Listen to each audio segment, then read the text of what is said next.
조만간 사실적시 명예훼손이 헌법을 위반하는지에 대한 헌법재판소 결정이 이뤄질 예정인데요. 사실적시 명예훼손죄가 헌재 심판대에 오르는 건 이번이 벌써 세 번째입니다. 진실을 말하는 것이 죄가 될 수는 없다며 사실적시 명예훼손죄 폐지를 주장하는 의견들이 곳곳에서 제기되기 때문인데요. 왜 사실적시 명예훼손죄가 개정되거나 폐지돼야 한다는 말들이 나오는 건지 살펴봤습니다. 여러 국제 인권기구들이 우리나라에 지속적으로 형사적 처벌을 폐지할 것을 정식 권고하고 있는 형법상 죄가 있습니다. 바로 사실적시에 의한 명예훼손죄입니다.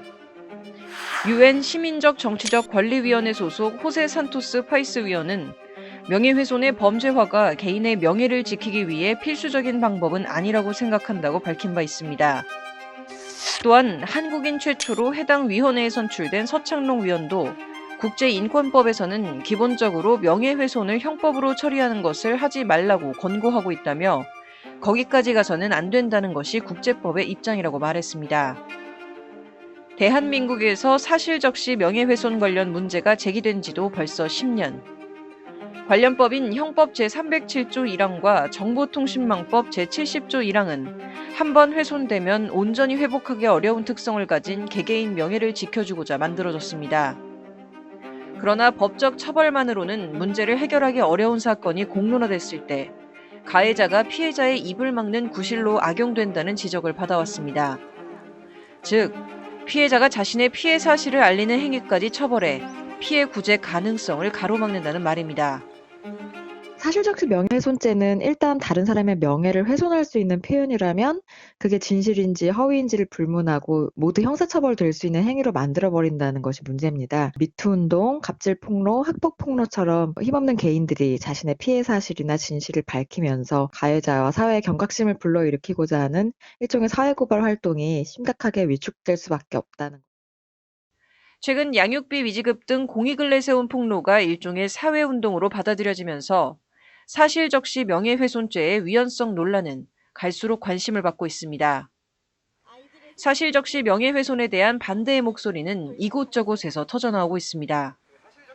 특히 온전한 사실을 말해도 처벌받지만 공익적 목적이 인정되면 처벌받지 않는 예외 조항에도 문제점이 있다는 주장이 나옵니다. 공익에 관한 것이면 괜찮고 그렇지 않은 것은 처벌하고 이런 이분법적 기준 자체가 표현의 자유를 제약한다는 겁니다. 네, 그런 조항이 있긴 하지만 공익이라는 개념 자체가 판단자의 주관에 따라서 달라질 수 있는 매우 추상적이고 불명확한 개념이기 때문에 그런 조항이 있다고 해서 표현의 자유에 대한 부당한 위축 효과를 방지할 수는 없다고 보이고, 그래서 공익적 목적의 인정 여부가 이제 신급마다 다르게 나온 판결례도 상당히 많죠. 법조계 내부에서도 사실적시 명예훼손죄에 대해 수년 전부터 꾸준히 비판적 의견을 내왔습니다. 하지만 이 같은 폐지 주장에도 불구 헌법재판소는 2016년과 2021년 두 차례에 걸쳐 해당 법이 위법하지 않다고 판단했습니다.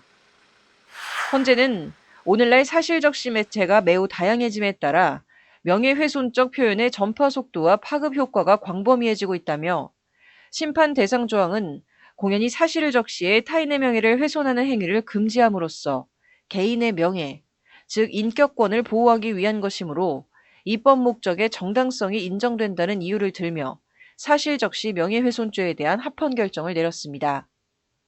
그러면서 헌재는 만약 표현의 자유에 대한 위축 효과를 고려해 심판 대상 조항을 전부 위헌으로 결정한다면 사람의 가치에 대한 사회적 평가인 외적 명예가 침해되는 것을 방치하게 된다고 판시했습니다.